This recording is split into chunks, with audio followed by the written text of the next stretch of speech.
तर महायुतीमध्ये आता मोठा भाऊ आणि छोटा भाऊ वरून वाद होण्याची शक्यता निर्माण झाली आहे। लोकसभा निवडणुकीमध्ये आमचा स्ट्राइक रेट सर्वात चांगला होता आणि आम्हीच मोठा भाऊ आहोत असा दावा शिवसेना शिंदे गटाचे नेते संजय शिरसाट यांनी केलाय।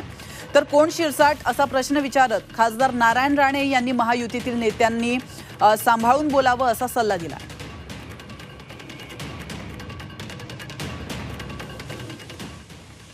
आमच्याकडे आम्हीच मोठे आहोत, आमचा स्ट्राइक रेटच मोठा आहे। बाकीचे भोई तुमच्याकडे आमच्याकडे आमचा स्ट्राइक रेट मोठा आहे, आम्ही मोठेच आहोत। आमच्याकडे आम्हीच मोठे आहोत, आमचा स्ट्राइक रेटच मोठा आहे। बाकीचे भोई तुमच्याकडे आमच्याकडे आमचा स्ट्राइक रेट मोठा आहे, आम्ही मोठेच आहोत। आम्हीच मोठे भाऊ आहोत असं संजय शिरसाट म्हणतात शिंदे गट। कोण आहे ते? शिंदे गट आमदार आहेत? अच्छा, नाही ते कोण इंडिव्हिज्युअल काय बोलणं, एकतर युती असल्यानंतर महायुती असल्यानंतर प्रत्येकाने जबाबदारीने बोलायला पाहिजे।